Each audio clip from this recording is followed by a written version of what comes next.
আমার ভাইরা, আল্লাহ বলছেন আমি পবিত্র, আমার বাণী কোরআন পবিত্র।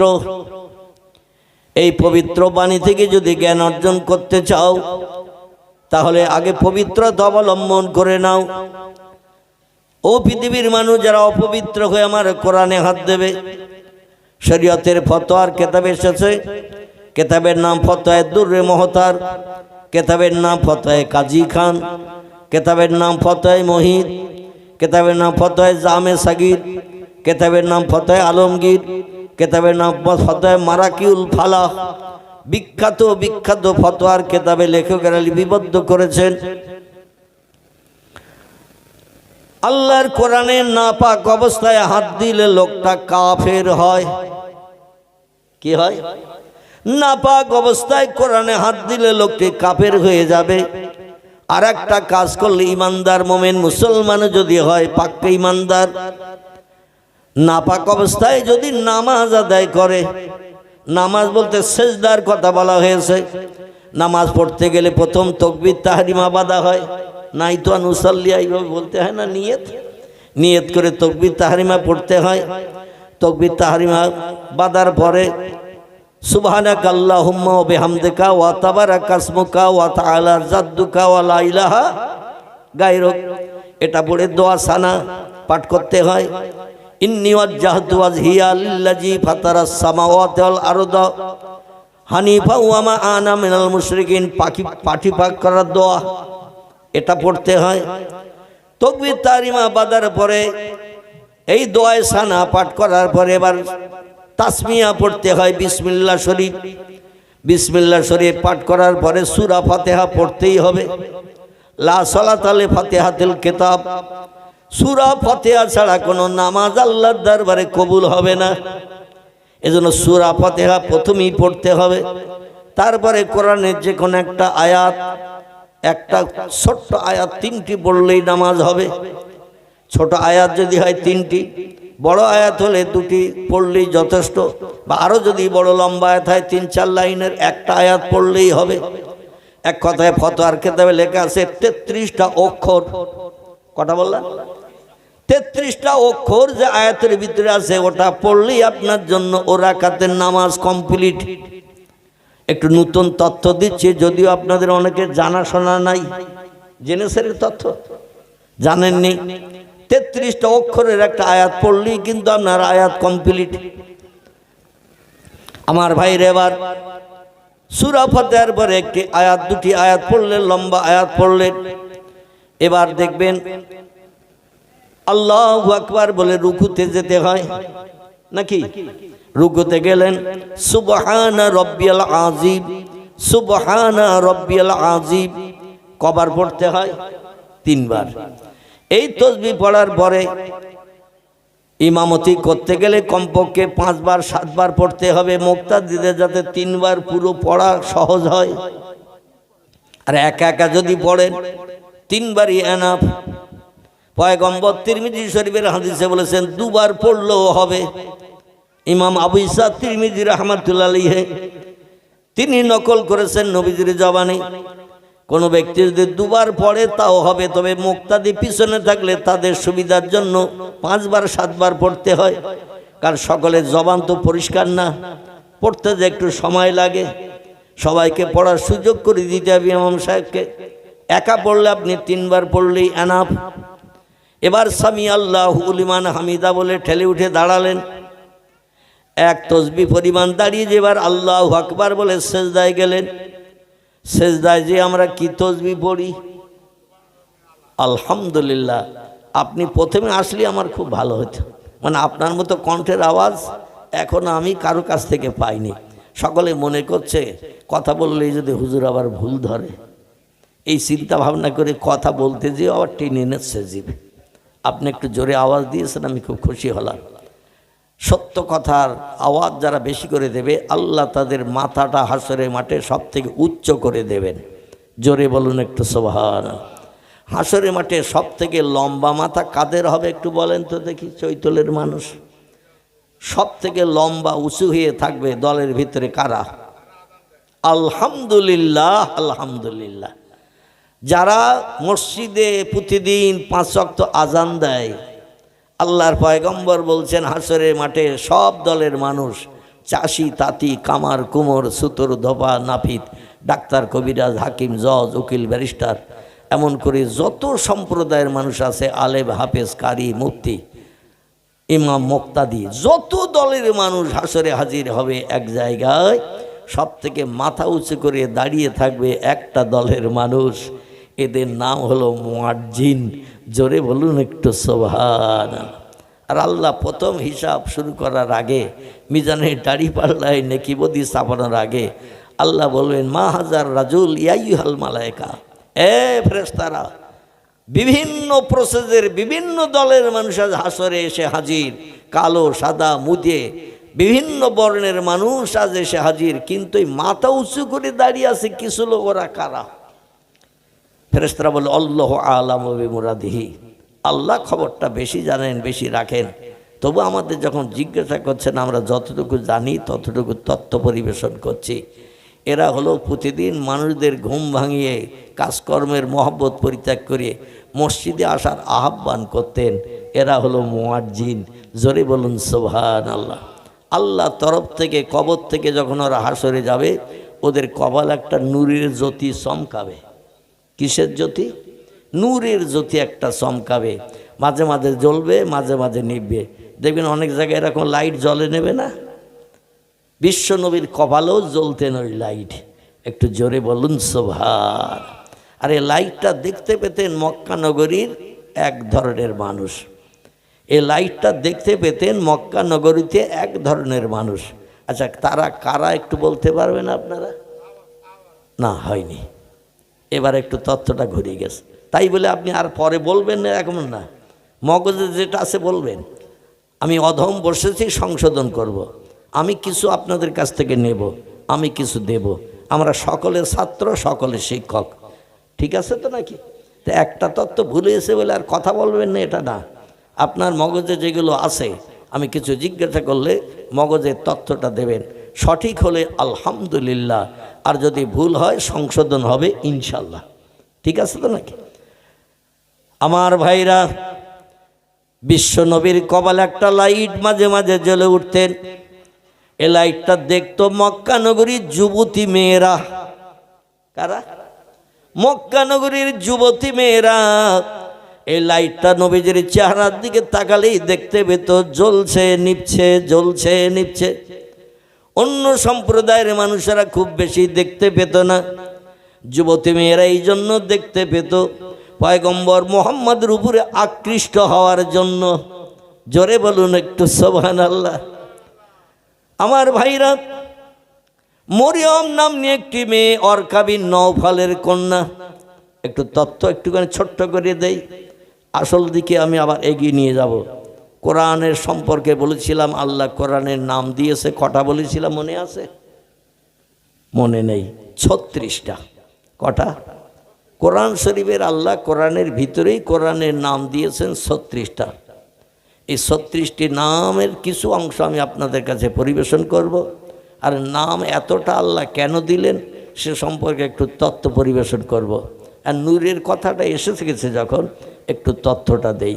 সেটি হলো এই, মক্কার যুবতী মেয়েদের চোখে আল্লাহ এই লাইটটা দেখাতেন পয়গম্বর মুহাম্মদ রাসূলুল্লাহর উপরে আকৃষ্ট হওয়ার জন্য। রসুল যখন যুবক হয়েছেন, 18-20 বছরের বয়সের যুবক হয়েছেন, অরকা বিন নওফালের একটি মেয়ে ছিল, নাম ছিল তার মরিয়ম। কি নাম বললাম? আবার ঈসা নবীর মায়ের নামও মরিয়ম, মুসা নবীর বোনের নামও মরিয়ম। মুসা নবী ছিলেন তো, যে মুসা নবীর কথা বলছিলাম না, মাদায়েনের দেশ, যারা আগে এসেছিলেন তারা শুনেছেন। এই মুসা নবীর শ্বশুরবাড়ির দেশের নাম মাদায়েন। ওই দেশে একটা পাহাড় ছিল, পাহাড়টির নাম কোহে তুর। কি নাম বললাম? কোহে তুর। এই তুর পাহাড়ের মাথায় মুসা নবী উঠে যেতেন সমস্যা সমাধানের জন্য। যখন বিজ্ঞান, মোবাইল, মেশিন, ওয়্যারলেস টেলিফোন কিছুই বানায়নি, 4500 বছর আগে প্রথম ওয়্যারলেস টেলিফোনে কথা বলেছিলেন এই পয়গম্বর মুসা নবী। 4500 বছর আগে বিজ্ঞানীরা কোরআন বিশ্বাস করলো। 4500 বছর আগে মুসা নবী তুর পাহাড়ের মাথায় উঠে আল্লাহর সঙ্গে কথা বলতে পারে, তাহলে আমরা ওটা নিয়ে রিসার্চ করব। সূত্র যখন কোরআন থেকে পেলাম, ভবিষ্যতে আমরা হাওয়ার মাধ্যম দিয়ে কথা একে অপরের কাছে পৌঁছে দিতে পারবো। বিজ্ঞানীরা বলছে কোনো জিনিস বানাতে গেলে সূত্রের প্রয়োজন হয়, সূত্র ছাড়া কোনো কিছু বানানো যায় না। এই সূত্র আল্লাহ সব ভরে দিয়েছেন কোরআনে। তাই এখন calculator machine, computer, remote control, satellite, internet, উপগ্রহ, চন্দ্রজাল, পাতাল রেল, সাবমেরিন, সব কিছু বিজ্ঞানীরা এই কোরআনের সূত্র থেকে বানিয়েছে। এখান থেকে 150 বছর আগের ইতিহাস আলগা করে দেখেন। কোরআন পৃথিবীর হিন্দু, জৈন, শিখ, বৌদ্ধরা পড়তো না, আর সূত্র খুঁজে পায়নি। মানুষ কিছুই বানাতে শেখেনি। বর্তমান 21 শতাব্দীর যুগে মানুষেরা কোরআন যত রিসার্চ করছে, নিত্য নতুন সূত্র পেয়ে তারা যন্ত্রপাতি মেশিন বানিয়ে মানুষের মুখে হাসি ফুটাচ্ছে। চিল্লাই বলুন একটু সুবহান। আমার ভাইরা, আল্লাহ পাক রব্বুল আলামিন বিশ্ব নবীর কপালে যে নূরের চমক জ্বালিয়ে দিতেন, এই চমক মক্কা নগরীতে দেখে পাগল পারা হয়ে গিয়েছিল একজন যুবতী নারী। তার পিতার নাম ছিল অরকা বিন নওফাল। নওফালের বেটা অরকা আসমানি 3 কেতাবের জ্ঞানী পণ্ডিত ছিলেন। তৌরিত জানতেন, জব্বুর জানতেন, ইঞ্জিল জানতেন, সাহিত্য রচনা করতে পারতেন, কবিতাও লিখতে পারতেন।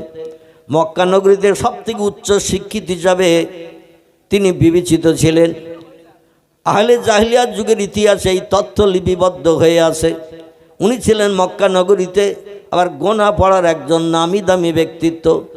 কোনো বিষয় সম্পর্কে গোনা পড়া করে তথ্য দিতেন। কিছু খাটত, সামান্য কিছু খাটত না। তবে তথ্য যেগুলো দিতেন আসমানি কেতাবের উপরে ভর করে, তৌরিতের উপরে ভর করে, জব্বুরের উপরে ভর করে, ইঞ্জিলের উপরে ভর করে এই তথ্যগুলো পরিবেশন করতেন। আল্লাহ পাক আসমানি কেতাবগুলো মিথ্যা প্রমাণ যাতে না হয়, এই জন্য তার তথ্যগুলো বাস্তবিক রূপদান করেও দিতেন। জোরে বলুন একটু সুবহানাল্লাহ। ওয়ারকা বিন নওফালের কন্যা যুবতী হয়ে গেছে, 16-18 বছরের যুবতী। নবীর বয়স তখন হয়েছে 18 কিংবা 20। আমার ভাইরা, মক্কার মেয়েরা রাস্তাঘাটে, পথে, পাহাড়ের গলিতে দাঁড়িয়ে দাঁড়িয়ে থাকতো সন্ধ্যার পরে। যুবতী মেয়েরা সব সন্ধ্যার পরে রাস্তার গলিতে দাঁড়িয়ে থাকতো। মেন রাস্তা থেকে গলি রাস্তা, যেদিকে পাহাড়ি এলাকায় 2 দিক উঁচু পাহাড়, মাঝখানে গলি রাস্তা। এই গলি রাস্তার মুখে দাঁড়িয়ে থাকতো। উদ্দেশ্য মোহাম্মদ কখন এই রাস্তা দিয়ে যাবে, মেন রোড দিয়ে যাবে। তাদের উদ্দেশ্য হলো মোহাম্মদ যখন সন্ধ্যার পরে এই মেন রোড দিয়ে যাবে, তার কপালে আমরা নূরের লাইটটা রাতের বেলা জ্বলতে ভালো দেখতে পাই। দিনের বেলাও জ্বলে, তবে সূর্যের লাইটের কারণে ততটা আমাদের নজরে আসে না। রাতের আধার হলেই লাইটটা প্রস্ফুটিত হয়ে জ্বলতে থাকে, আমরা দেখতে পাই। যেমন দিনের বেলাও আকাশে তারকা থাকে না, থাকে না, থাকে না, থাকে না। আকাশে দিনের বেলাও তারকা থাকে। সূর্যের লাইটের কারণে আমাদের নজরে ধরা পড়ে না। সূর্যের লাইট যখন অফ হয়ে যায়, অন্ধকার হয়, তারকার আলোগুলো মিটি মিটি জ্বলছে, আমরা তখন দেখতে পাই। ঠিক তো নাকি? আবার কি হলো আমার ভাইরা? আল্লাহ নবীর চেহারা মক্কা নগরীর অধিকাংশ যুবতী মেয়েরা দেখার জন্য ওই গলিপথের 2 দিকে পাহাড়, মাঝখানে গলিপথ, গলিপথের মুখে মেন রোডের ধারে দাঁড়িয়ে থাকতো। মোহাম্মদ নিজের প্রয়োজনে যাওয়া আসা করবে, একটু লাইট দেখব। যেদিন নবীজির লাইট দেখা হতো না, সেদিন ওদের ঘুম ভালো হতো না, চিন্তা ওদের লাগো হতো না, দুশ্চিন্তাগ্রস্ত হয়ে থাকতো। আজকের গেলাম গলির মুখে 2-3 ঘন্টা দাঁড়িয়ে থাকলাম, মোহাম্মদ যে কেন আসলো না তা বুঝি না। এই লাইটের এমন সুন্দর জ্যোতিষ্কময় আলো, এত সৌন্দর্যমণ্ডিত লাইটের ফুলকি, যে কোনো নারী, যে কোনো পুরুষ দেখলেই পাগল পারা হয়ে যেত। জোরে বলুন একটু সুবহানাল্লাহ। নবীজির একজন খাদেম, নাম হলো তার আনাস। আনাস বলছে, আমি 12 বছর পয়গম্বরের বাড়ি গোলামেগিরি, চাকরগিরি, মানদারগিরি করিস। বাড়ির কাজের লোক হিসাবে নবীজির ঘরের দায়িত্ব পালন করতাম। একদিন পয়গম্বর আমার সাথে করে নিয়ে একটু পাহাড়ি এলাকায় যাওয়ার জন্য রাতের বেলা ডাকলেন, ইয়া আনাস ইযহাব ইলা জাবাল, চলো একটু ওই পাহাড়ি এলাকায় যাবো, আমার সঙ্গে হয়ে চলো, একা না যে তোমার সাথে করে নিয়ে যাব। আনাস বলছে আমার কলিজা ভরে গেল। নবীর কত সঙ্গী সাথী মসজিদে নববীতে থাকে, আবু হুরায়রা থাকে, জুবাইর বিন আম থাকে, তলহা থাকে, সাদ বিন আবি ওয়াক্কাস থাকে, আব্বাস রাদিয়াল্লাহু থাকে, আব্দুল্লাহ ইবনে ওমর থাকে, এমন করে আব্দুল্লাহ ইবনে আব্বাস থাকে, নবীদের মুহাব্বতের সাহাবী আবু বকর থাকে, ওসমান থাকে, আলী থাকে, কিন্তু কাউকে না ডেকে আমার আজ পয়গম্বর ডেকেছে। পাহাড়ি এলাকায় রাতের বেলা যাবেন, নবীজির সঙ্গে হয়ে যাওয়াটা সৌভাগ্য না দুর্ভাগ্য? সৌভাগ্য। আমার ভাইরা উনি বলছেন ঘর থেকে পয়গম্বর বেরোলো, আমিও পয়গম্বরের ঘর থেকে বেরোলাম। কারণ যে বাড়িতে যে লোক কাজ করে সেই বাড়ির কোন এক জায়গায় সে থাকে না। বাড়িতে যদি গোলাম মানদার রাখা হয়, তারা কি বলা হয় বাড়ির থেকে আসবি আর আবার বাড়ি চলে যাবি সন্ধ্যার পর। অধিকাংশ বাড়িওয়ালা তার কোনো একটা জায়গায় জায়গা দেয়, যখন তখন ডাকলে যেন পাওয়া যায়। আনাস বলছে আমিও পয়গম্বর ডাক দিয়েছেন, বেরিয়ে পড়েছি। সেদিন ছিল পূর্ণিমার চাঁদনি রাত। আল্লাহ আকাশে 14 চাঁদনি রাত, চাঁদের 14 তারিখের পূর্ণ চাঁদ। সন্ধ্যাবেলা উদয় হয় পূর্ব দিক থেকে, আর সকাল পর্যন্ত আকাশে চাঁদ থাকে। এটা 14 তারিখের রাত, এটাকে বলা হয় পূর্ণিমা। কি বলা হয়? পূর্ণিমা। এই পূর্ণিমার চাঁদের আলো যেদিন পৃথিবীতে আসে, तमाम पृथिवी सारा रात दिनेर आलोर मतो आलोकित थाके। चाँद फुल लाइट जखन दान करे एक सूचो यदि भालो जायगाय आपनि पड़े थाकते देखते पाबेन, सूच यदि पड़े थाके ताओ नजरे पेये जाबेन। आनास बोलछे आमि नबीजिर पिछने पिछने जाচ্ছি, कारण पयगम्बरेर मर्यादा सम्मान रक्षा करार खातिरे आल्लाह नबी आगे हेঁটে যাচ্ছেন, আমি পয়গম্বরের পিছনে পিছনে যাচ্ছি।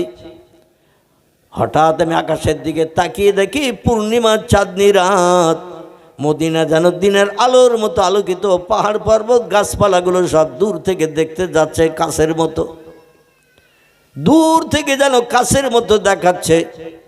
আমি চাঁদের দিকে তাকিয়ে একবার নবীজির কাছাকাছি গিয়ে মাথা নিচু করে নবীজির মুখের দিকে একটু তাকালাম। যেই নবীজির মুখের দিকে তাকিয়েছি দেখি পয়গম্বরের কপালে নূরের লাইটের জ্যোতি চাঁদের আলো হেরাস করে উপরে তুলে দিচ্ছে। আর একটু জোরে হবে না? নারায়ে তাকবীর। আনাস বলছেন আমি কয়েকবার এই দৃশ্য লক্ষ্য করলাম। আসমানের পূর্ণিমার চাঁদের লাইটের জ্যোতি বেশি না পয়গম্বরের কপালে নূরের জ্যোতি বেশি? আমি কয়েকবার পয়গম্বরের চেহারার দিকে তাকালাম, আকাশের চাঁদের দিকে তাকালাম। তাকিয়ে দেখি যে লাইটের জোর কম সেটা দেখবেন ছুটে যায়, যে লাইটের জোর বেশি সেটা দেখবেন আলোকিত করে দেয়। ঠিক না ভুল? একটা হারকেন লাইট যদি ফাঁকা রাস্তায় নিয়ে দাঁড়ান আর বাসের হেডলাইট যদি মারে, হারকেনের লাইটের আর কোনো মর্যাদা থাকবে? থাকবে? কারণ বাসের লাইটের জোর বেশি, হেডলাইট ও জোর বেশি, হারকেন লাইটের আর কোনো মর্যাদা থাকবে না। আনাস বলছেন আল্লাহে লা শাক্কা ফিহে, আমি সেই খোদার কসম খেয়ে বলছি সেদিন আমি বাস্তবে তিনবার তাকিয়ে তাকিয়ে দেখলাম আসমানের চাঁদের 14 চাঁদনি রাতের চাঁদের লাইটের থেকে আমার আপনার পয়গম্বর মুহাম্মদ রাসূলুল্লাহ কপালে নূরের জ্যোতির আলো বেশি। এই লাইটটা মক্কার যুবতী মেয়েরা দেখতো, আর লাইট যখন কপালে জ্বলতো পয়গম্বরের চেহারা সৌন্দর্য এত সুন্দর দেখাতো, যুবতী মেয়েরা পাগল পারা হয়ে যেত। ইউসুফ নবীকে দেখে যেমন মিশরের মেয়েরা পাগল পারা হয়ে যায়, তার হাতের 4টে করে আঙুল লেবু ফাল করতে যে কেটে দিয়ে দিয়েছিল। একটা লেবু ফাল করে দিতে যে 4টে করে আঙুল কেটে দিয়েছিল। ইউসুফের চেহারা থেকে নজর ঘুরিয়ে লেবুর দিকে না তাকিয়ে আসি ইউসুফের দিকে, আর লেবু কাটা কাজ করছে হাতে। যা ঘটার তাই ঘটে গেল। 4টে করে আঙুল কেটে তলায় পড়ে তড়পাতে শুরু করলো, রক্তের ফিনকি ধারা আঙুল থেকে বেরোতে লাগলো। জুলাইখা বলল মা হালুকে মাখবারুকি ইয়া আইয়ুহান নিসা, ও মেয়েরা কি সর্বনাশ করলে তোমরা, কি ঘটনা ঘটালে? ওরা বলছে কেন, কি হয়েছে? মা ইয়া কি হয়েছে? জুলাইখা বলছে তোমাদের লেবু ফাল দিতে বললাম একবার মাঝখান থেকে, আর তোমরা কি সর্বনাশ করেছে, একটু চেহারাটা ঘুরিয়ে লেবুর দিকে তাকাও। ওরা তাকিয়ে দেখে হাতে লেবুও নাই দুফাল, আর 4টে করে আঙুল কেটে তলায় পড়ে গেছে। আঙুলগুলো সব লাফাচ্ছে, তড়পাচ্ছে, আর রক্তের ফিনকি ধারা ছুটছে। জোলাইখা বলছে, যন্ত্রণা কি করে না? তোমাদের কি কোনো কষ্ট হয় না? বলে, এমন চেহারা ঘর থেকে বার করে আমাদের সামনে দেখিয়েছ, জীবনে ওই চেহারা কোনোদিন দেখিনি, আজকের দেখার সৌভাগ্য অর্জন করলাম। আর ওই চেহারা আমরা পাগল পাড়া হয়ে গেছি, পৃথিবীতে কোথায় আছি, কি করছি, এ খেয়ালটাও আমাদের নাই নাই নাই। মাইশাতুল হুমায়রা রাদিয়াল্লাহু আনহা বিশ্ব নবীর প্রাণ প্রিয়া বিবি। নবীজির স্ত্রী সংখ্যা ছিল 11 মতান্তরে 13 জন। কজন বললাম? 11 মতান্তরে 13 জন স্ত্রী ছিল নবীজির। যারা 13 জন বলেছেন, বাড়ির 2 জন চাকরানির কথা বলেছেন জি। তারা দাবি করেছিল নবীজির কাছে, আপনার ঘরের সংসারে সব কাজ করার সুযোগ পাই, রান্না করা, কাপড় চোপড় পরিষ্কার করা, ঝাড়ঝুড় দেওয়া, পানি আনা, ঝাড়ঝুড় দেওয়া, সব কাজ আমরা করতে পারি, কিন্তু একটা কাজ আমরা করতে পারি না। তো আমাদের 2 জনের মনে বড় ব্যথা, দুঃখ, অভাব, তুষের যন্ত্রণায় আমরা ভুগি। নবী বললেন, কি হয়েছে তোমাদের, কিসের অভাব বলো? খাওয়া দাওয়ার কি অভাব? পোশাক পরিচ্ছদের অভাব? ভালো থাকার জায়গার অভাব? মেয়েরা বলছে, লা ইয়া রাসূলুল্লাহ, ওসব কোনো অভাব না। নবী বললেন, কি অভাব? ওরা বলল, অভাবের কথা বলবো যদি আমাদের শখ মেটে, আপনি আমাদের অভাবের সমস্যার সমাধান করার দায়িত্ব নেন, ওয়াদা করেন, তাহলে আমরা অভাবের কথা বলবো। আল্লাহ নবী বললেন, না ইয়া আইয়ুহান নিসা, ও বাড়ির চাকরানি 2 জন, একজনের নাম মাবিয়া, একজনের নাম জাওয়ারিয়া। কি নাম বললাম? একজনের নাম হযরতে মাবিয়া রাদিয়াল্লাহু আনহা, আরেকজনের নাম হযরতে জাওয়ারিয়া। আবার এই মাবিয়ার নাম কেউ বা বলেছেন মারিয়া। যাই হোক, তবে মরিয়মের নামকরণ করে এই নামটাকে অনেকে বলছেন এটার নামটা সঠিক নয়, সঠিক নামটা হলো মাবিয়া। এই 2 জন নারী বললেন, ইয়া রাসূলুল্লাহ, সংসারে সব কাজ করি, আপনার বিবিদের তোয়াজ খাতির যা কিছু করা, চুল বাঁধার থেকে শুরু করে যা কিছু করতে বলে সব করি, আমাদের কাজের কোনো ত্রুটি নাই, কেউ কোনো দিন ভুলও ধরে না। আমাদের 2 জনের ব্যবহারে যেমন আপনার বাড়ির পরিবারের মানুষ খুশি, ইয়া রাসূলুল্লাহ, আমরা তেমন খুশিতে কাজকর্ম করে থাকি। তবে যে অভাবটা আমাদের, তুষের আগুন জ্বলছে হৃদয়ে, যদি ওয়াদা করেন তুষের আগুন নিবারণ করবেন তাহলে বলবো। নবী বলেন, আল্লাহ পাক আমাকে পৃথিবীতে পাঠিয়ে দিয়েছেন, ওমা আরসালনাকা ইল্লা রাহমাতাল লিল আলামিন। জোরে বলুন একটু আল্লাহু আকবার। আল্লাহ বলেন, হাবিব গো, আপনি কি জানেন আমি আপনাকে তামাম বিশ্বের রহমত স্বরূপ, করুণা স্বরূপ, দয়া স্বরূপ, তামাম পৃথিবীর সব সৃষ্টির জন্য আপনাকে রহমাতাল লিল আলামিন নামের মর্যাদা দিয়ে পৃথিবীতে পাঠিয়েছি। কোনো দুঃখী আপনার কাছ থেকে দুঃখ নিয়ে ফিরবে না, অভাবী অভাব নিয়ে মুখ কালো করে ফেলবে না, ক্ষুধার্ত ব্যক্তি ক্ষুধার যন্ত্রণা নিয়ে যে আবার ক্ষুধা নিয়ে ফিরবে না, সমস্যাগ্রস্ত ব্যক্তির সমস্যার সমাধান না পেয়ে ফিরে আসবে মুখ কালো করে। আমি আল্লাহটা চাই না। আপনি এমন আদর্শ চরিত্র ব্যবহার সব সৃষ্টির কাছে দেখাবেন, জঙ্গলের হরিণ এসে যদি আপনার কাছে কাঁদে আর বলে, ইয়া রাসূলুল্লাহ, আমার 2টি বাচ্চা আছে জঙ্গলের ভিতরে, আর এক শিকারি জাল পেতেছে এই জঙ্গলের গাছে বেঁধে, আমি বুঝতে পারি না যেতে যে আমার সিংহের সঙ্গে জাল বেঁধে গেছে, শিকারি এসে আমারে ধরে নিয়ে যাবে, বাড়ি যে আমারে জবাই করে রন্ধন করে তারা আনন্দ করে খাবে, আমার কোনো দুঃখ নাই, আপত্তি নাই, কিন্তু আমার জঙ্গলে 2টি ছোট্ট বাচ্চা আছে ইয়া রাসূলুল্লাহ, ওই বাচ্চা 2টো আশায় আছে, অপেক্ষায় আছে, আমার স্তন থেকে দুধ পান করে ক্ষুধা নিবৃত্তি করবে। ওরা এখন ঘাসলতা কিছু খেতে পারে না, ছোট ছোট বাচ্চা। আমাদের মায়ের উদর থেকে যখন বাচ্চা ভূমিষ্ঠ হয় 1-1.5 বছর শুধু মায়ের দুধ ছাড়া আর কিছু খায় নাকি? দুধ ছাড়া আর কিছু খায় না। আমার বাচ্চা 2টো অনাহারা রাস্তা থেকে তাকিয়ে আছে, ইয়া রাসূলুল্লাহ, আমি কখন যাব ওদের উদরের ক্ষুধা নিবৃত্তি করব, পেটের ক্ষুধা নিবৃত্তি করব, কিন্তু আমি তো জালে আটকে গেছি। হরিণের মাথায় শিং থাকে না, শিং, এই শিং থাকে হরিণের মাথায়, জালে আটকে গেলে সমস্যা, লতা পাতায় আটকে গেলে সমস্যা। ইয়া রাসূলুল্লাহ, এখন আপনি যদি ওই শিকারীর সঙ্গে বলে আমার একটু জাল থেকে ছাড়িয়ে যদি আপনি আমার একটু বাচ্চা দুটোর একটু দুধ পান করাতে যেতে দেওয়ার সুযোগ করে দেন, আমি চিরকৃতজ্ঞ হব। আল্লাহ যে রহমাতাল লিল আলামিন নামের মর্যাদা আপনারে দিয়েছেন ইয়া রাসূলুল্লাহ, সেই মর্যাদাটা সঠিক আমি সেটা প্রমাণ করে দেখাবো।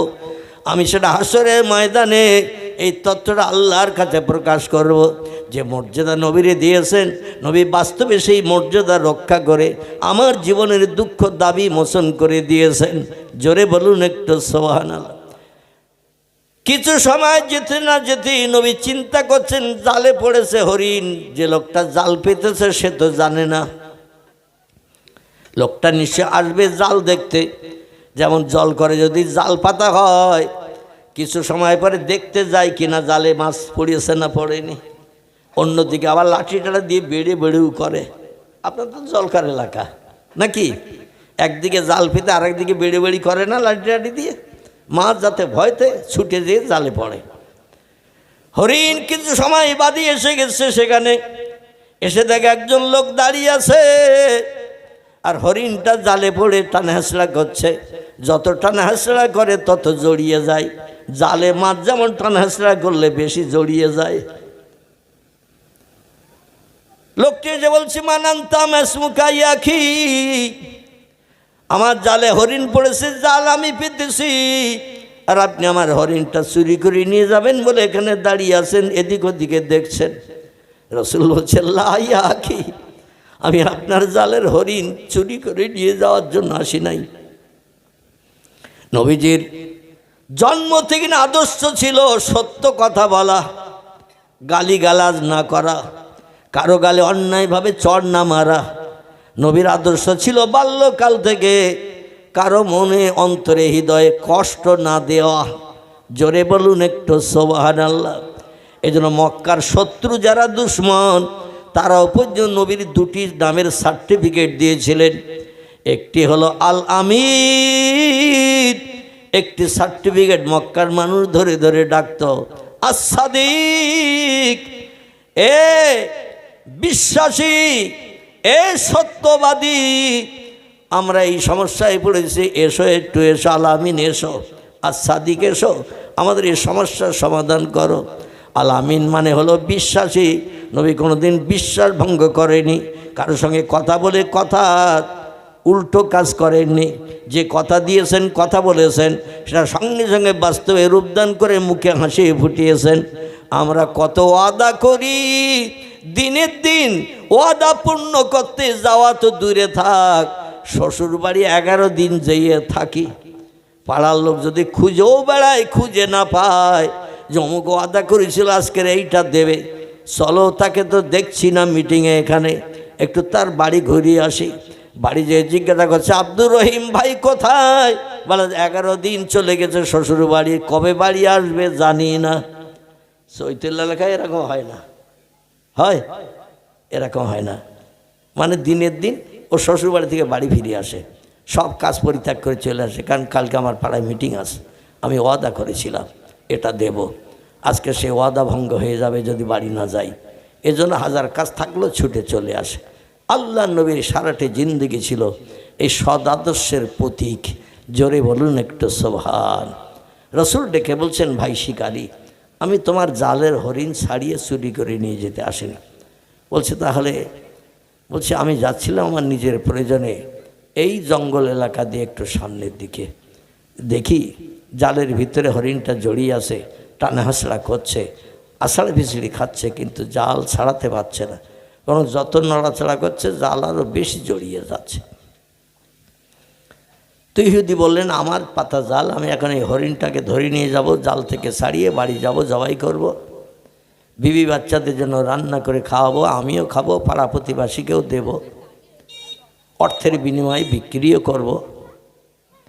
রসুল বললেন ভাই তুমি যা পারো করো, আমার কোনো আপত্তি নাই, তবে এই হরিণটা আমার সঙ্গে মানুষের মতো জবান খুলে একটু কথা বলেছে, পৃথিবীতে মানুষ ছাড়া অন্য যত সৃষ্টি আছে এরা কথা বলে না।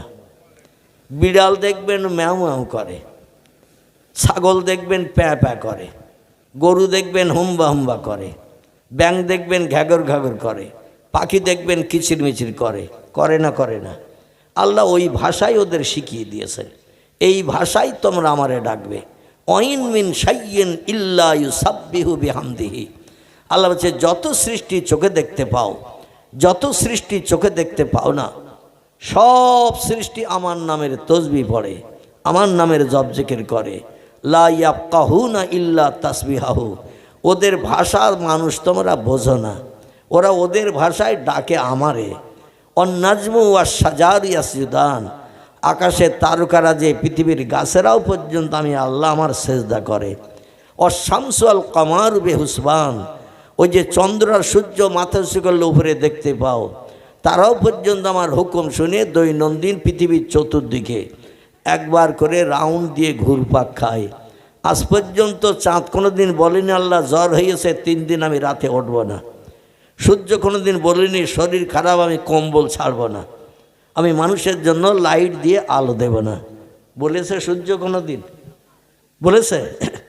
চাঁদ বলেছে যে আমি 3 দিন উঠব না, মানুষ আমারে দেখতে পাবে না? সব সৃষ্টি আল্লাহর হুকুম তামিল করে। ইহা তাকে ফেরেশতা যারা, আল্লাহ তাদের সম্পর্ক বলছেন অমালাইকাতুন গিলাজুন শিদাদুন লা ইয়াসুনাল্লাহা মা আমারাহুম ওয়া ইয়াফআলুনা মা ইউমারুন। জোরে বলুন একটু আল্লাহু আকবার, আর একটু চিল্লাই বলুন আল্লাহু আকবার। সত্য কোরআনের সত্য তথ্যর স্বীকৃতি আপনারা দিলেন। এই স্বীকৃতি দেওয়ার কারণে সেই খোদার কসম আপনার এই মুখমণ্ডল চেহারাটা জবান দিয়ে স্বীকৃতি দিলেন কোরআন সত্য, কোরআনের সত্য কথার আওয়াজ তুলে সুবহানাল্লাহ কিংবা আলহামদুলিল্লাহ বললেন। এই জবান কোনোদিন জাহান্নামের আগুনে পুড়বে না। জোরে বলুন একটু সুবহানাল্লাহ। আপনার হাত না পাক, পা না পাক, চোখ না পাক, এমন করে আপনার অঙ্গ প্রত্যঙ্গ দেহ সব না পাকে কাজ করার কারণে অবৈধ মেয়ের হাতে যদি ফুচকা তুলে দেন বাদাম ভাজা, হাত না পাক হয়ে গেল। অবৈধ মেয়ের দিকে যদি চোখ দিয়ে আপনি তাকান আর মনের গল্প প্রেমের অবৈধ গল্প যদি করেন, আপনার চোখ না পাক হয়ে গেল।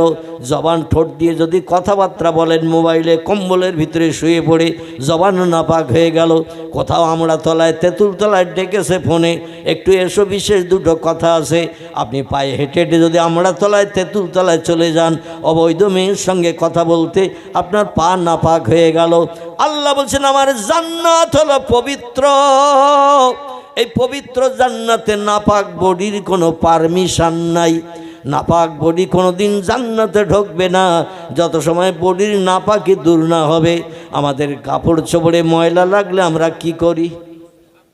সার্ফ দেই, সাবান দেই, ধুয়ে পরিষ্কার করি না? ময়লা পরিষ্কার করতে গেলে গায়ে কাদামাটি যদি লাগে, ধুলা লাগে, পানি দিয়ে ধৌত করলে পরিষ্কার হয় না?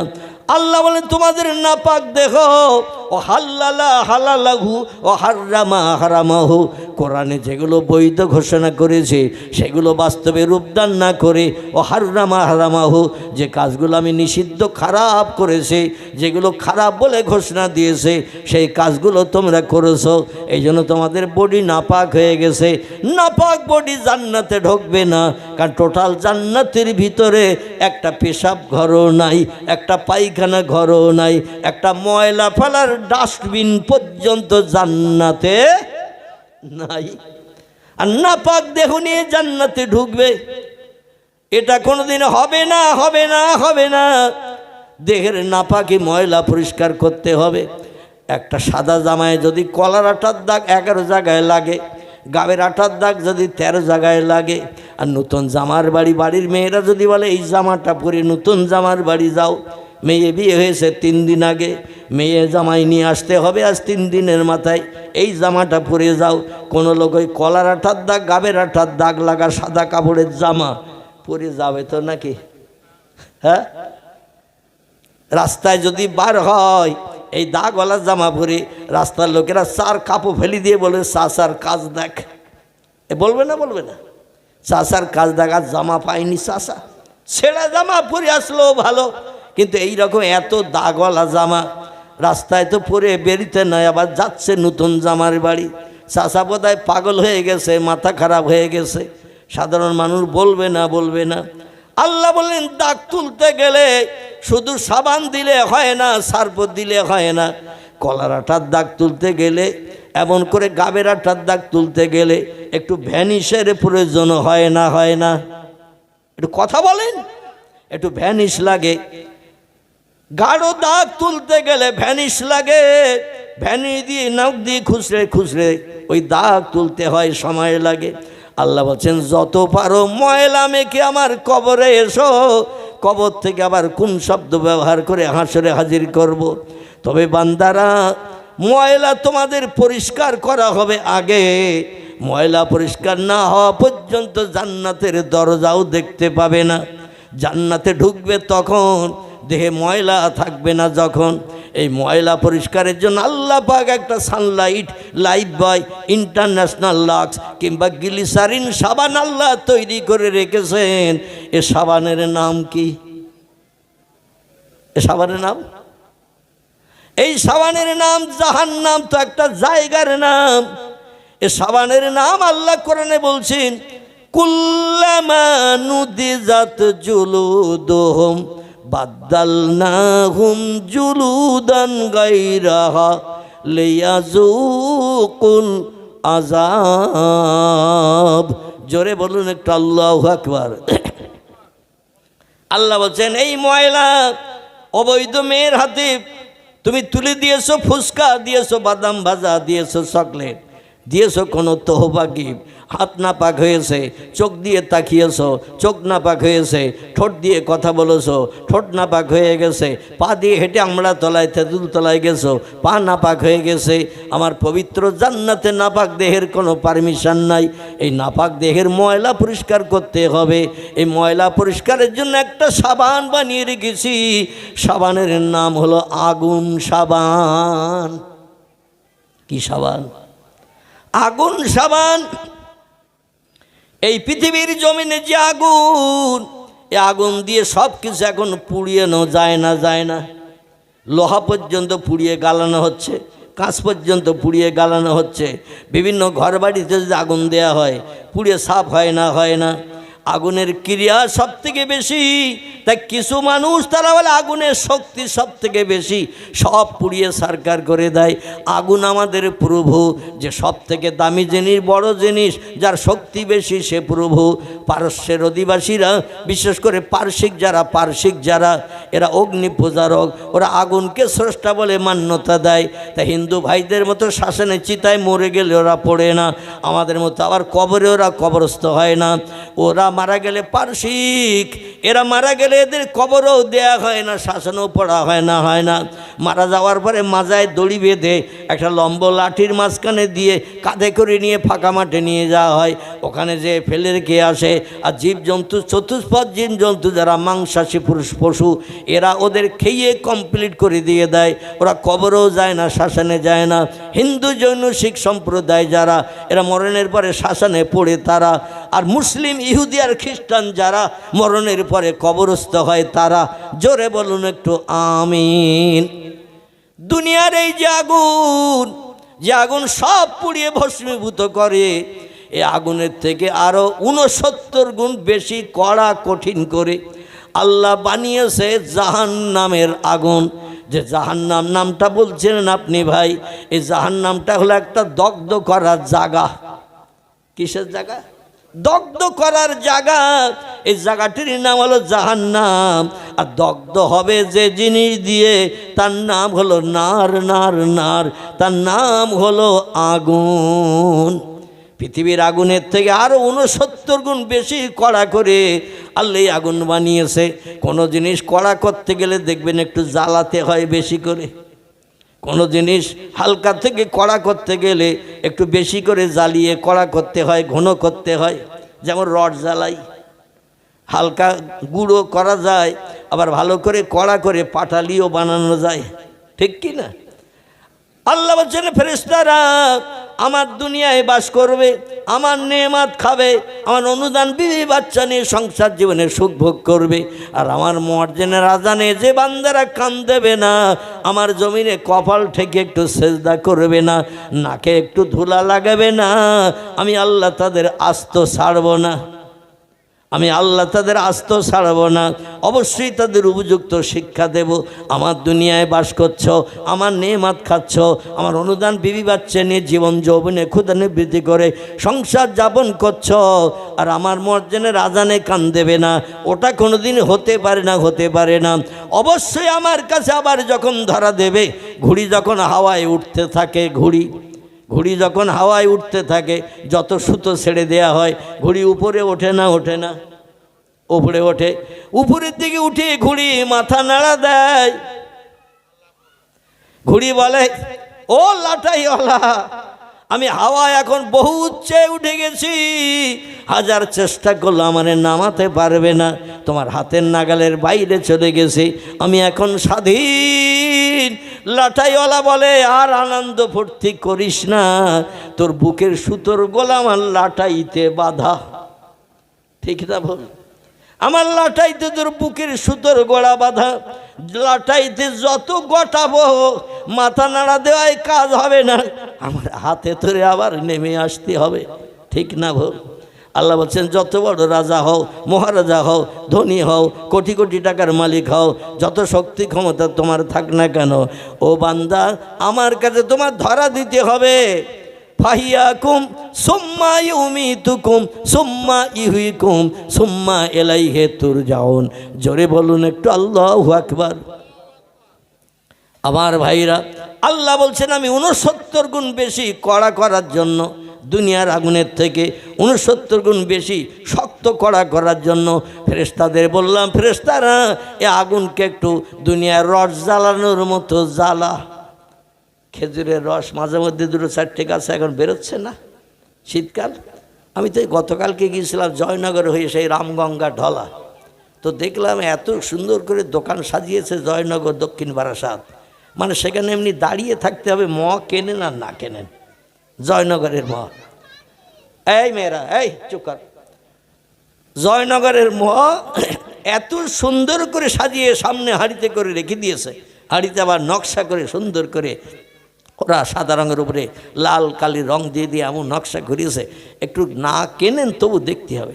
আমাদের ট্রেনে বিক্রি হয় 12টা 30 টাকা, ট্রেনে 12টা মদ বিক্রি হয় 30 টাকা। কোথাকার? বলে জয়নগরের।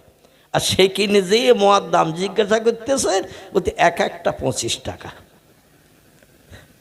কালকের কথা বলছি, ওরা বলছে এক একটা 25 টাকা, কটা দেব ভাই? ওদের ভাষা হলো এইরকম। আমরা বলছি এত দাম, ট্রেনে তো 30 টাকা এক প্যাকেট, মানে একটা কাগজের ঠোঙা, 12টা করে থাকে। কটা থাকে? 12টা। তো 12টা থাকলে পার পিস কত করে পড়তেছে? 2.5 টাকা। আল্লাহু আকবার, 2.5 টাকা পার পিস। আর ওরা বলছে আমাদের এই একটা 25 টাকা। তো আমরা চিন্তা ভাবনা করছি, তার ট্রেনের থেকে কেনা ভালো। ওখানে 12টা 25 বলছে, দাদা না কেনেন, না কেনবেন, একটু টেস্ট করে যান, আর ট্রেনের থেকে যা কিনে নিয়ে বাড়ি যান ছেলে মেয়েদের দেওয়ার জন্য, বাড়ি যেও একটু টেস্ট করবেন। তো আমারে বলতেছে, আমার এই সঙ্গী যে আজকেরও এসেছে, আরেকজন সঙ্গী আমার সঙ্গে থাকে, জোড়াশতলায় বাড়ি। তো ছেলেটা আমারে বলতেছে, ভাই একটু টেস্ট করবেন? আমি বলে, আমি সুগার রোগী, 3 বার করে ইনসুলিন দিতে হয়, খাতি হয়, তোরা খা। তোরা গালে দিয়ে চুপ করে দিয়েছে। আমি বলছি, কী রাম হলো? বলছে, ভাই এত সুন্দর টেস্ট, এ তো গালে দিয়ে আমাদের গাল জানো মানে স্বাদে ভরিয়ে গেছে। আমরা তাহলে নিয়ে 1 প্যাকেট করি নে। তো হতি গতি বলতে বলতে 20 টাকার নিচে আর দেয়নি, একটা করে 20 টাকা। তো 2টো প্যাকেট নিল 400 টাকায়। যাই হোক, আমি যেটা বলতে চাচ্ছিলাম, ভালো জিনিসের ভালো কদর, ভালো দাম, খারাপ জিনিসের খারাপ কদর, খারাপ দাম। আল্লাহ বলছেন, আমার জাহান্নামের আগুন আমি কড়া করে ভালো করে বানানোর জন্য, উপযুক্ত শাস্তি শিক্ষা দেওয়ার জন্য ফেরেশতাদের বললাম 1000 বছর গুড় জ্বালানোর মতো জ্বালা, রড জ্বালিয়ে গুড় করার মতো জ্বালা, 1000 বছর ফেরেশতারা আগুন জ্বালাচ্ছে, আগুন একটু কড়া গাঢ় করার জন্য, তীক্ষ্ণতা বাড়ানোর জন্য। 1000 বছর জ্বালানো হয়ে গেছে। ফেরেশতারা বলেন, ইয়া রব্বি, আমরা আপনার হুকুম তামিল করেছি। কারণ আল্লাহ কোরআনে বলছেন, ওয়াইয়াফআলুনা মা ইউমারুন, আমি ফেরেশতাদের যখন যেটা বলি সঙ্গে সঙ্গে সেটা বাস্তবে রূপদান করে। আমার কোন হুকুমের খেলাফ 2 সেকেন্ডও তারা করে না। জোরে বলুন একটু সুবহানাল্লাহ। আর আমরা কোনো কাজ যদি কেউ করতে বলে আগে দেখি লাভ হবে কিনা। যদি বুঝি ওই কাজটা করলে লস হবে, ও কাজ আমরা করব, সময় নষ্ট হবে, পরিশ্রম হবে, কাজে লাভ হবে না, ও কাজ মানুষ বর্তমান 21 শতাব্দীর যুগে করবে না, ছেড়ে দেবে। আল্লাহর ফেরেশতারা লাভ লস কিছুই বোঝেন না। আমাদের বানিয়েছেন যিনি, তার হুকুম তামিলের জন্য, তার হুকুমের একটা শস্য দানা পরিমাণ খেলাপ আমরা করব না। জোরে বলুন একটু সুবহানাল্লাহ। অতীতে করেছে, বর্তমানে করছে, ভবিষ্যতেও করবে। তারা আল্লাহর হুকুমের খেলাপ কোনোদিন করেনি। কেবল হুকুমের খেলাপ করেছিলেন একজন ব্যক্তি, সে হলো আগুনের তৈরি বান্দা। আমরা হলাম কাদামাটির তৈরি, আর একজন ব্যক্তি আল্লাহর হুকুমের খেলাপ করেছিল, সে হলো আগুনের তৈরি। এর নামটাকে একটু বলতে পারবেন? হ্যাঁ, খুব সহজ উত্তর। এই আগুনের তৈরি একজন বান্দা এই পৃথিবীর জমিনে একটানা তফসিরি কারকেরা তফসিরে লিখেছেন 70,000 বছর পৃথিবীর জমিনে আল্লাহর রেজামন্দির জন্য সেজদা করেছেন। তফসিরে বক্তব্য রাখতে রাখতে বর্ণনাকারীরা বলেছেন, পৃথিবীতে এমন কোনো জায়গা নাই যেখানে ওই লোকটা আল্লাহর রেজামন্দিরের জন্য, খুশির জন্য সেজদা করে নাই। এর নাম হলো ইবলিস। বর্তমান যুগে মানুষের সবথেকে চরম শত্রু, যে হলো মানুষের ক্ষতিকারক দুশ্মন, এর নাম ছিল ইবলিস। তার পূর্বের নাম ছিল তার আজাজিল। কি নাম বললাম? আজাজিল নাম ছিল। এ জেনেদের বাচ্চা, মানুষের বাচ্চা নয়, আবার নূরের তৈরি ফেরেশতাও নয়। তবে ইবাদত বন্দেগী এত বেশি বেশি আল্লাহর করেছিল, আল্লাহ হায়াত ইরাম দান করেছিলেন। এখনো একটা জেন 2 থেকে 2,500 বছর পর্যন্ত বাঁচে। আগুনের তৈরি জেনেরা এখনো 2 থেকে 2,500 বছর বাঁচে। আমাদের বয়স গড় কত? হ্যাঁ, আলহামদুলিল্লাহ, না 70 বলা যাবে না। তিরমিজি শরীফের হাদিসে যে তথ্য এসেছে, নবী বলছেন, আমি মেয়েরাজে দিয়ে আল্লাহর কাছে জিজ্ঞাসা করলাম, আমার উম্মতরা কতদিন বাঁচবে আল্লাহ? আল্লাহ বলেন, আপনার উম্মত 2 জন উম্মতের গড় হলো 60। একজন যদি 60 বাঁচে আর একজনও 60 বাঁচবে। একজন যদি 65 বাঁচে, একজন 55 মরবে। একজন যদি 70 বাঁচে, একজন 85 মরবে। একজন যদি 75 বাঁচে, একজন দেখবেন 45 মরবে। মানে 2 জনের গড় 60। এখন কে যে বেশি পাবে, কে যে কম পাবে, এ দায়িত্বটা কার? এখন দুনিয়ার মানুষের হাতে যদি এই দায়িত্ব দেয়া হতো, তো যে কম বয়সে মরছে 55, আর যে 60-এর ওপরে 5 বছর পেয়েছে, ওর বাড়ি যেয়ে ধর্ণা দিত না? আমার বয়স তুই 5 বছর কেটে নিচ্ছিস কেন বল, আমার বয়স ফিরিয়ে দে। এ ঝামেলা হতো না? যে ঝামেলা হতো, খাওয়া দাওয়া রান্না বান্না বন্ধ হয়ে যেত, মারদাঙ্গা করে জেলখানা বোনাচ্ছে, জায়গা হতো না। আল্লাহর হাতে নিয়ন্ত্রণ। জোরে বলুন সুবহান। আমার ভাইরা, আল্লাহর তোর রেজামন্দি হাসিল করলো সেজদা করে করে। সুবহানা রব্বিয়াল আলা, সুবহানা রব্বিয়াল আলা। এই তসবিহ পড়েছে একদিন নয়, 2 দিন নয়, 1 মাস নয়, 2 মাস নয়, 1 বছর নয়, 2 বছর নয়, 70,000 বছর আল্লাহ তার হায়াত দিয়ে ইবাদত করিয়েছেন। আল্লাহর এত প্রিয় পাত্র হয়ে গেল জান্নাতুল ফেরদাউসের ভিতরে, জান্নাতুল মাওয়ার ভিতরে, সোনার চেয়ারে। এই যেমন একটা প্লাস্টিকের চেয়ার নিয়ে আমি অধম বসেছি আপনাদের কাছে দিন শরীয়তের 2-4 কথা বলার জন্য। ও যখন বসতো একটা জান্নাতি সোনার চেয়ারে বসতো, আর ফেরেশতারা আপনাদের মতো সামনে হাজারে হাজার বসে থাকতো জান্নাতের ভিতরে এই আজাজিলের ওয়াজ শোনার জন্য। জোরে বলুন একটু মারহাবা। আল্লাহ স্পেশাল জ্ঞান তার মগজে দান করেছিলেন। ও যখন ওয়াজ নসিহত করতো, তথ্য দিত, ফেরেশতারা হা করে করে শুনতো। এত বছর বেশি আসি, এত বছর হায়াত, এত বছর আল্লাহর হুকুম তামিল করে নির্দেশের মান্যতা দেয়, কিন্তু এই যে নতুন নতুন তথ্য দিচ্ছে, জীবনে তো কোনোদিন আমরা শুনিনি। এমন নতুন নতুন তথ্যই আজাজিল দিত, ফেরেশতারা নড়াচড়াও করতো না। মাছি নড়তো তো ফেরেশতারা নড়তো না, হা করে তার বক্তব্য শুনতো।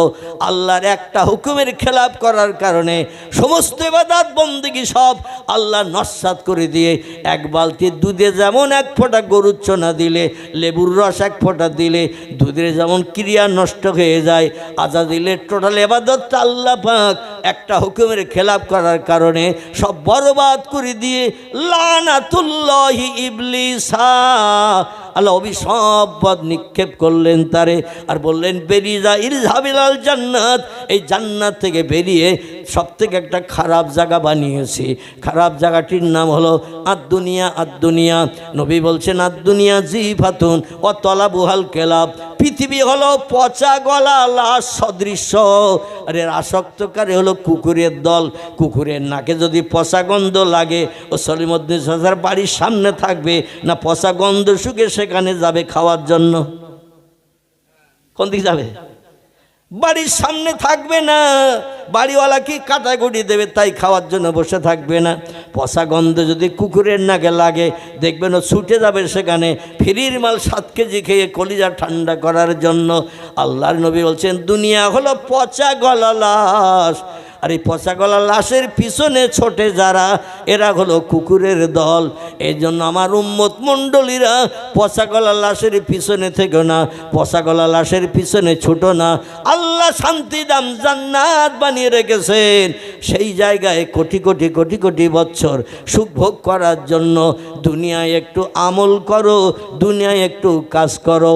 ও আবুদুল্লাহ, আল্লাহর ইবাদত বন্দেগী উপাসনা একটু বেশি বেশি করে করো, তাহলে প্রতিদান জান্নাতে যে পাবে, সেখানে তোমার কোনো চিন্তা থাকবে না, অভাব থাকবে না, রোগ হবে না, কোনো রকম অসুবিধা হবে না, কোনো দিন ঘুম কামাই হবে না, নিশ্চিন্তে খাবে ঘুমাবে।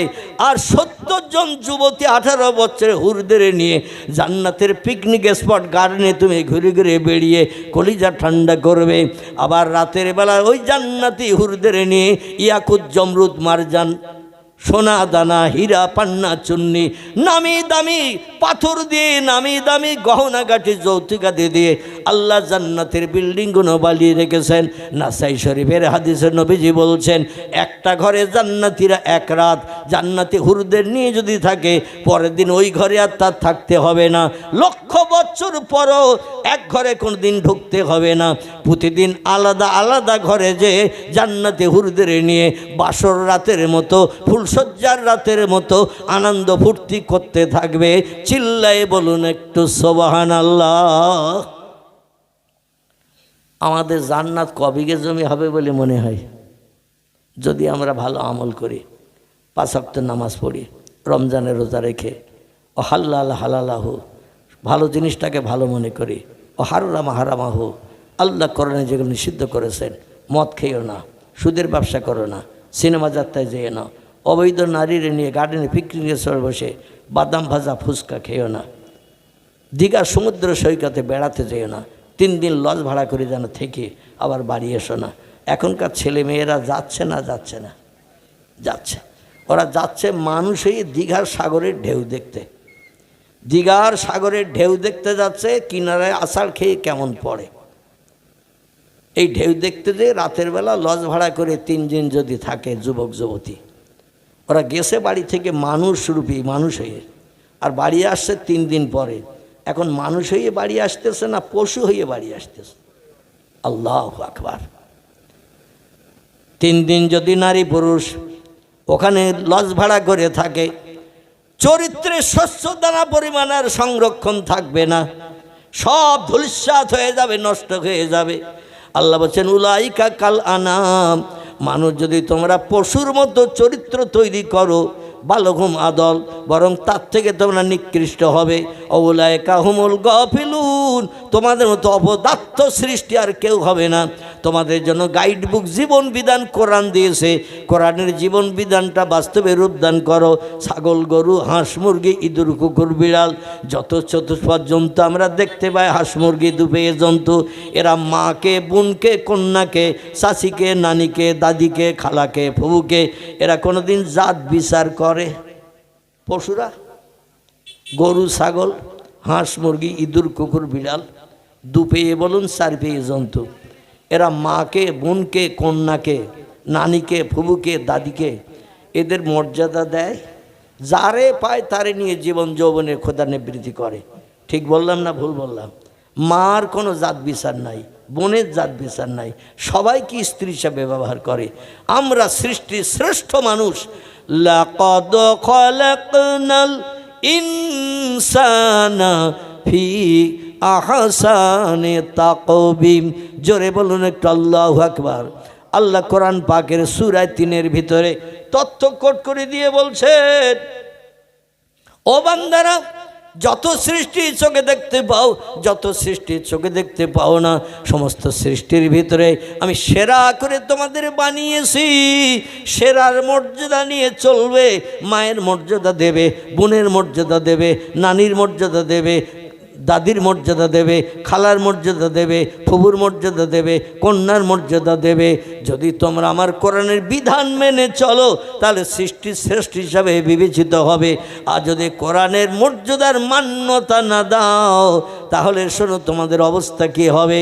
1000 বছর আগুন জ্বালালো আল্লাহ কড়া করে অপরাধীদের শাস্তি দেওয়ার জন্য।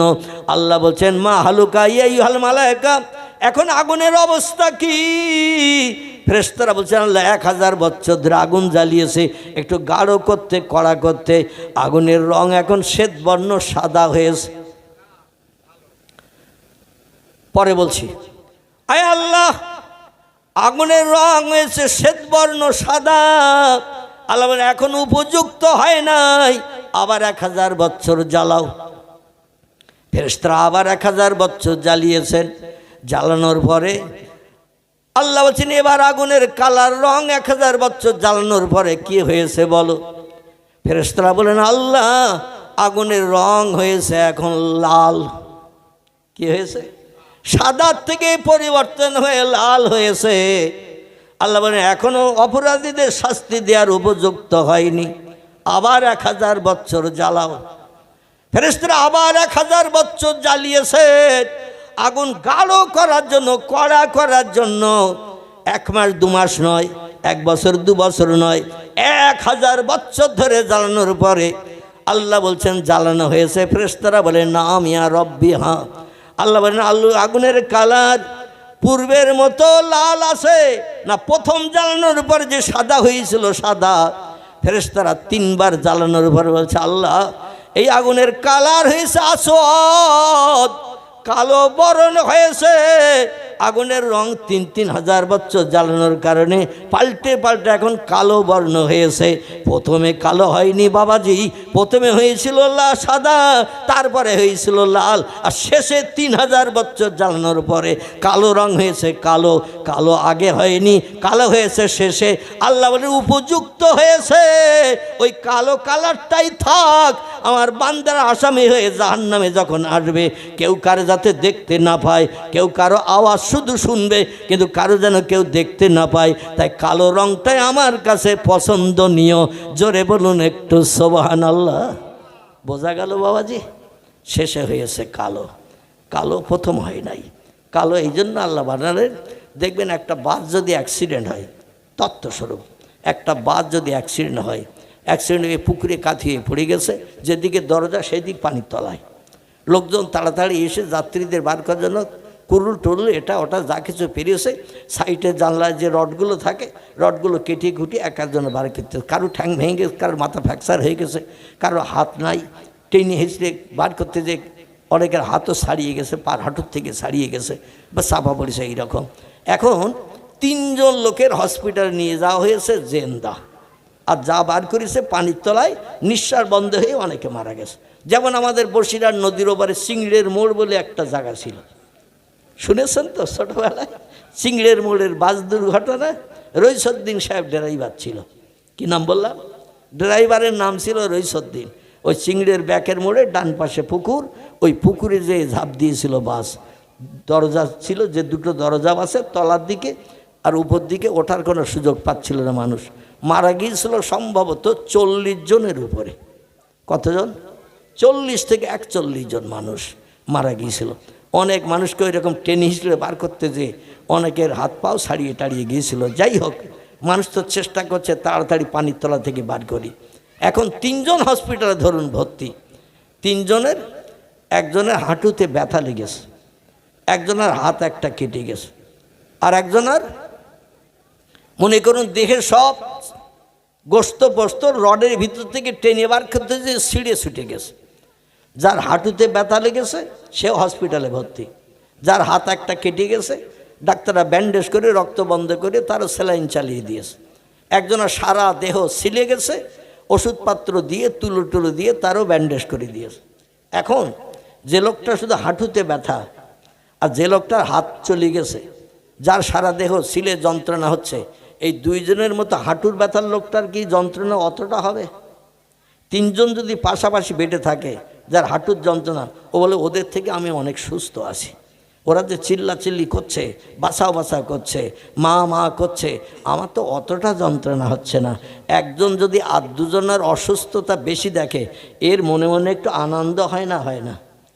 ওদের মতো আমি তো অত অসুস্থ না, ওদের মতো অত ক্ষতি আমার হয় নাই। আল্লাহ বলছেন যাতে অপরে দেখে জাহান্নামের ভিতরে তুমি আনন্দ পেতে না পারো, সুখী হতে না পারো, মনে মনে তুমি সন্তুষ্ট হতে না পারো, এই জন্য জাহান্নামের আগুনের কালার 3000 বছর ধরে পুড়িয়ে কালো করা হয়েছে। পাশাপাশি সব পড়বে, কিন্তু কেউ কারো দেখতে পাবে না। জোরে বলুন একটু সুবহান। আগুনটা কেমন এবার শোনেন। দেখতে দেখতে সময় আমার শেষের দিকে, যদিও আমি একটি তথ্য আপনাদের কাছে দিচ্ছিলাম, মনে আছে কিনা জানা নাই। পয়গম্বর মোহাম্মদ রাসূলুল্লাহর কপালের নূরের জ্যোতি আছে, মানে পরবর্তী বক্তা আসা পর্যন্ত আমি ওই তথ্যের দিকে এগিয়ে নিয়ে যাব। আল্লাহ আবার যদি 4 চক্ষের মিলন ঘটান, আমি সেখান থেকে আবার শুরু করে দেব। নবীদের জীবনী হলো অনন্ত সাগর। এ বর্ণনা করে 2-5 রাত 10 রাত 1 মাস 2 মাসে শেষ করা যাবে? সাগরে যেমন কুল কিনারা নাই, আল্লাহর কোরআনের জ্ঞানেরও তেমন কুল কিনারা নাই। আর পয়গম্বর মোহাম্মদ রাসূলুল্লাহ 63 বছরের জিন্দেগি আমাদের কাছে কিয়ামত পর্যন্ত শুনলেও শেষ হবে না। জোরে বলুন একটু সুবহানাল্লাহ। আল্লাহ বলছেন কুল্লামা নুদিজাত জুলুদুহুম বাদদালনাহুম জুলুদান গায়রাহা লিয়াযুকুল আযাব। ও বান্দারা, কলার আঠার দাগ, গাবের আঠার দাগ, আরও নামি দামি দাগ যদি তোমার দেহে লাগিয়ে তুমি আমার দরবারে আসো, সৎ আমল যদি অল্পার দাগ থাকে, ভালো কাজ যদি অল্পার দাগ থাকে, যেমন আজকের এই কোরআনের মজলিসে বসেছেন, নবীর জীবন আদর্শের আলোচনা শোনার মজলিসে বসেছেন, এ মজলিসটা ভালো না খারাপ? এ মজলিসটা ভালো। এই রকম মজলিসে বসলে আল্লাহর একত্ববাদের ভাষা কলেমা পড়ার সুযোগ হয় না? নবীর মহব্বতে দরুদ শরীফ পড়ার সুযোগ হয় না? প্রত্যেকটা বক্তৃতা শুরু করার আগে পয়গম্বরের রুহানি দোয়া পাওয়ার জন্য নবীজির মহব্বতে একটু দরুদ শরীফ পড়ে থাকেন। জোরে বলুন একটু মারহাবা। কারণ শিখ ধর্মগুরু যার নাম হলো মিস্টার গুরু নানক, তিনিও তত্ত্ব দিয়েছেন ইতিহাসে। গুরু নানক বলছেন, সাধু সমাজকারক ব্রাহ্মণ গাজী পীর ও কুতুবগণ অশেষ উপকার করাইতে পারবেন যদি তারা ইসলামের নবীর প্রতি একটু ভক্তি ভরে দরুদ শরীফ পাঠান। একটু জোরে বলা যাবে কি মারহাবা? এটা হলো পাঞ্জাবিদের ধর্মীয় নেতা, যার নাম হলো মিস্টার গুরু নানক। তিনি এই তত্ত্বটি দিয়েছেন।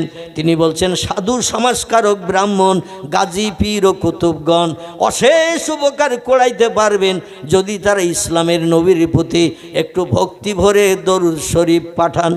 গুরু নানক বলেন নাই সময় সুযোগ হাতে পেলে রামকৃষ্ণ পরমহংসদেবের নামের জপ জিকির করো, সময় সুযোগ হাতে পেলে বুদ্ধদেবের নামের প্রশংসা করিও, সময় সুযোগ হাতে পেলে এমন করে এই পৃথিবীর ধর্ম নেতা আচার্য কেশবচন্দ্রের নামের ভূয়সী প্রশংসা করিও, এ কথা গুরু নানক বলে নাই।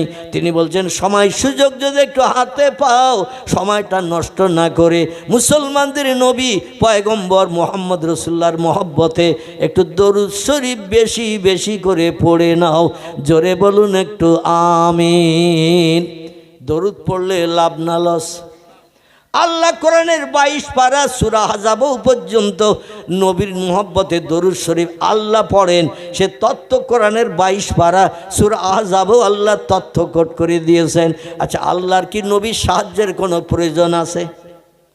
আল্লাহর জান্নাতে যাওয়ার জন্য নবীর কোনো শাফাতের দরকার আছে? ফেরেশতাদেরও কি দরকার আছে নাকি? নবীজির সুপারিশ ছাড়া জান্নাতে যাওয়া যাবে না, তো ফেরেশতাদেরও নবীর সুপারিশের দরকার আছে নাকি? না না না, ফেরেশতাদের দরকার নাই, আমার আল্লাহর দরকার নাই। বিনা দরকারে বিনা প্রয়োজনে আল্লাহ কোরআনের 22 পারা সূরা আহজাবে তথ্য কোট করেছেন। বিসমিল্লাহির রহমানির রহিম। ইন্নাল্লাহা ওয়া মালাইকাতাহু ইউসাল্লুনা আলান নাবিয়্যি ইয়া আইয়ুহাল্লাযীনা আমানু সাল্লু আলাইহি ওয়া সাল্লিমু তাসলিমা। জোরে বলুন একটা আল্লাহু আকবার। আয়াতের শাব্দিক তরজমা ব্যাখ্যাটা করি আমি ওই জাহান্নামের কথা বলছিলাম, ওইখানে নিয়ে যাব ইনশাআল্লাহ। আল্লাহ বলছে ইন্নাল্লাহ, নিশ্চয় আমি আল্লাহ, ও মালায়েকাতাহু, আমি শুধু একা নই, আমার ফেরেশতা মণ্ডলীরা যাদের নূর দিয়ে বানানো, কি দিয়ে বানানো? নূর দিয়ে বানানো আমার ফেরেশতা মণ্ডলীরাও ইউসাল্লুনা আলান নবী, আমার আখিরি জামানার পয়গম্বর কলির কলকি বিশ্ব মানবতার সেরা প্রদীপ, যিনি নাম তার মুহাম্মদ রাসূলুল্লাহ, তার মহব্বত প্রেম ভালোবাসা রক্ষার্থে আমি আল্লাহ এবং আমার ফেরেশতা মণ্ডলীরা দৈনন্দিন দরুদের তোহফা পেশ করে থাকি। ইউসাল্লুনা আলান নবী, আমি আমার ফেরেশতারা নবী মুহাম্মদ রাসূলুল্লাহর মহব্বতে দৈনন্দিন দরুদ শরীফ পড়ে থাকি। ইয়া আইয়ুহাল্লাযীনা আমানু, ও দুনিয়ার ইমানদার মোমেন মোমেনা নরনারী, জান্নাত যদি হালাল বানাতে চাও, জাহান্নাম যদি হারাম বানাতে চাও, সাল্লু আলাইহি, তোমরাও সেই নবীর নামে দরুদ শরীফ পড়ো। ও সাল্লিমু তাসলিমা, যেমন আমি আমার ফেরেশতারা দৈনন্দিন পড়ে থাকি, তোমরাও সেই নবীর মহব্বতে দরুদ শরীফ পড়ো, যাতে হাসরের মাঠে আমার পয়গম্বর তোমাদের না নিয়ে জান্নাতে যাবে না, জিন্দাবস্থায় ওয়াদা করে কবরে গেছে। রসুল বলছেন লা ইয়াদখুল জান্নাহ, আমি মোহাম্মদ তত সময় পর্যন্ত আল্লাহর জান্নাতে ঢুকবো না, জান্নাতের সুখ উপভোগ করবো না, হাত্তা ইয়াতাক্কে ওয়ায়ুখরিজু মিনান নার, জাহান্নামের আগুন থেকে ওই লোকটাকে টেনে বার যত সময় না করব, যে লোকটি সারা জীবনের ভিতরে একটা বার মাত্র ঠোঁট নেড়ে জিভের মাধ্যম দিয়ে পড়েছেন লা ইলাহা ইল্লাল্লাহু মুহাম্মাদুর রাসূলুল্লাহ। তিরমিজি শরীফের হাদিস, আবু দাউদ শরীফের হাদিস, দুটি হাদিসে একই হাদিস লিপিবদ্ধ। আবার ইমাম মুসলিম বিন হাজ্জাজ রাহমাতুল্লাহ আলাইহি ওনার কিতাব সহিহ মুসলিম শরীফের ভিতরে এই হাদিসটি লিপিবদ্ধ করা হয়েছে। নবী বলছেন আমি মুহাম্মদ তত সময় পর্যন্ত জান্নাতে ঢুকবো না, জান্নাতে সুখ ভোগ করবো না, হুরগেলেমানদের নিয়ে বেহেশতের ভিতরে যে আনন্দ ফুর্তি করবো না, হাত্তা ইয়াতাক্কে ওয়ায়ুখরিজু মিনান নার, জাহান্নামের আগুন থেকে ওই লোকটাকে টেনে বার করে আল্লাহর জান্নাতে না ঢুকাবো, যে লোকটি সারা জীবনের আমল হলো একটা বার ঠোঁট নেড়ে জিভ দিয়ে পড়েছে। মোহাব্বতে সকলে আমার সঙ্গে পড়েন লা ইলাহা ইল্লাল্লাহ, লা ইলাহা ইল্লাল্লাহ, লা ইলাহা ইল্লাল্লাহু মুহাম্মাদুর রাসূলুল্লাহ। নবী বলছেন আল্লাহর নামের সঙ্গে আমার নামের কলেমা যে লোকটি হায়াতে জিন্দিগিতে বেঁচে থাকতে একটা বার পড়েছে, সে লোকটা আমার হাত বরাবর জান্নাতে যে সুখ ভোগ করার সুযোগ পাবে। জোরে বলুন সুবহানাল্লাহ। পৃথিবীতে পয়গম্বর মোহাম্মদ রসুল্লাহ ছাড়া আরও অনেক ধর্মীয় নেতা আছে। কারবার নাম রামকৃষ্ণ পরমহংসদেব, কারবার নাম বুদ্ধদেব, কারবার নাম গুরু নানক, কারবার নাম মহাবীর, কারবার আচার্য কেশবচন্দ্র, কারবার নাম যীশুখ্রিস্ট, কারবার নাম মোজেস, কারবার নাম বালেক ব্রহ্মচারী। এখন বর্তমান ভারতবর্ষে আবার একজন নতুন ধর্মীয় যাজকের আবির্ভাব হয়েছে, নাম হলো তার বাবা রামদেব। কি নাম বললাম? 100 কোটির মতো বা তার থেকে কিছু কম হিন্দু সনাতন ধর্মাবলম্বীরা রামদেবকে ভগবানের অবতার, কলির কলকি মহামানব হিসেবে সম্মান পোষণ করেছে। আমার ভাইরা, আমরা তাকে ভগবানের অবতার, স্রষ্টার অবতার, কলির কলকি মহামানব হিসেবে তারে জানি। আজ থেকে 1450 বছর আগে পৃথিবীর মাঝখানে জন্মগ্রহণ করেছিলেন যিনি, জোরে বলুন সুবহান। বিজ্ঞানীরা এখনো পর্যন্ত অপারক, এত যন্ত্রপাতি মেশিনাদি বানানো সত্ত্বেও পৃথিবীর বিজ্ঞানীরা এখনও তত্ত্ব দিতে পারেনি এই তাম পৃথিবীর মাঝখান কোনটা। ওরা বলছে দেশ আছে 256টা, সাগর আছে 7টা। এসেছে বক্তা নাকি? কে কথা বলছে? পৃথিবীতে সাগর আছে 7টা, রিসার্চ করে তথ্য দিয়েছে। বঙ্গোপসাগর, ভারত মহাসাগর, প্রশান্ত মহাসাগর, ভূমধ্য সাগর, লোহিত সাগর, আটলান্টিক মহাসাগর, এইভাবে সাগর আছে। আরব সাগর, সাগর আছে 7টা। ওরা ধারাপাতে লিখে দিয়েছে 7 সমুদ্র আছে না নেই? ওরা লিখে দিয়েছে ধারাপাতে 10 দিক। কি লিখেছে? 10 দিক, মানে পৃথিবীতে দিক হলো 10টা। কটা? ওরা বলছে পৃথিবীতে দিক হলো 10টা। আমি যদি আপনাদের বলি, কোন একজন বলতে পারবেন 10টা দিক কোথায়, কোন দিকে আছে? আলহামদুলিল্লাহ, আলহামদুলিল্লাহ।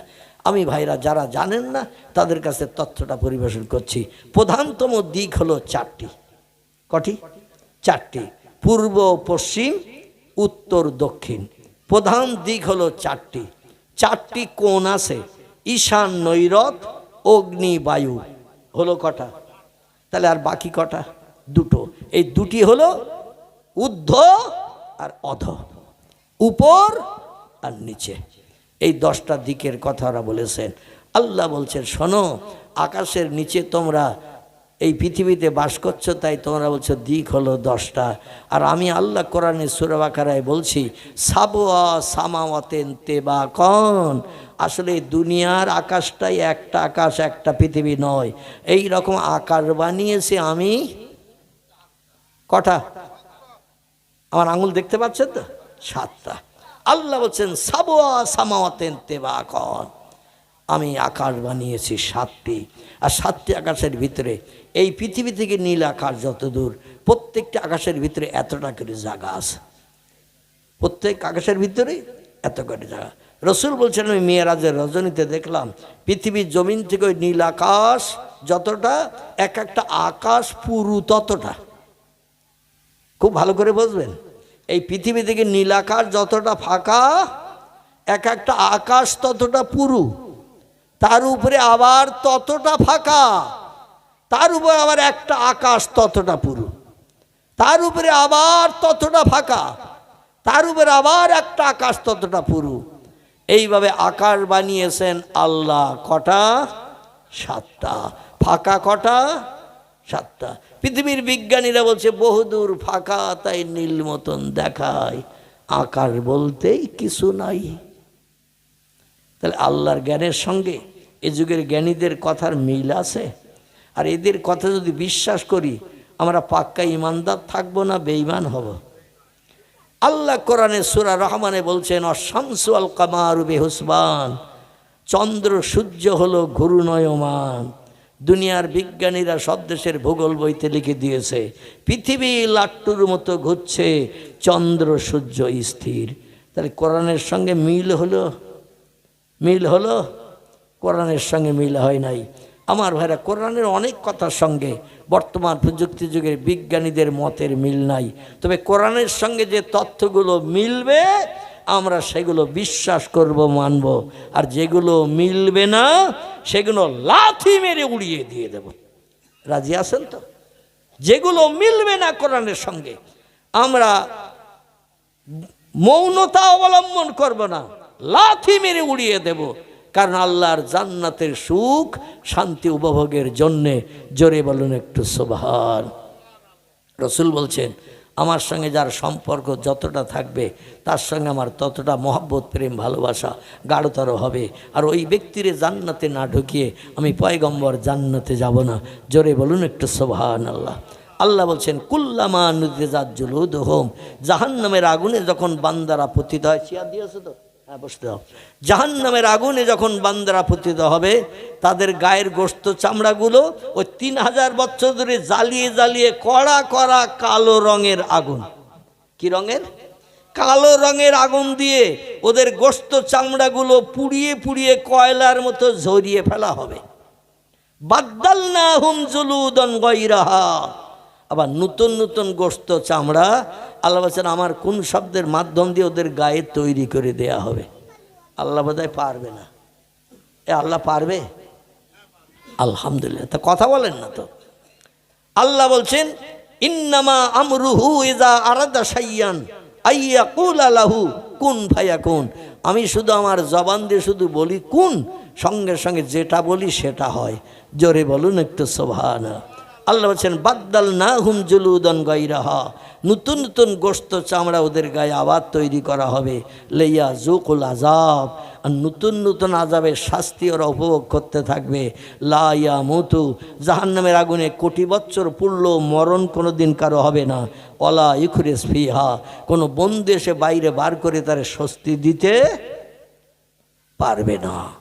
এই জন্য আল্লাহ যদি রাগান্বিত হয়ে কাহার জব্বার নাম নিয়ে কোনো বান্দারে জাহান্নামে নিক্ষেপ করে, বান্দার উপায় থাকবে না।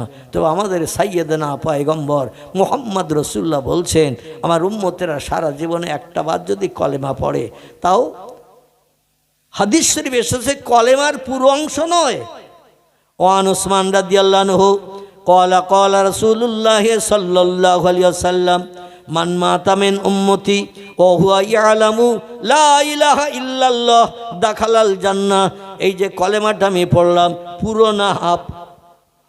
সহিহ মুসলিম শরীফের হাদিস, ইমাম মুসলিম বিন হাজ্জাজ রাহমাতুল্লাহি আলাইহি নবীজির জবানি উসমান রাদিয়াল্লাহু বর্ণনা করছেন, সেইটাই লিখেছেন তিনি।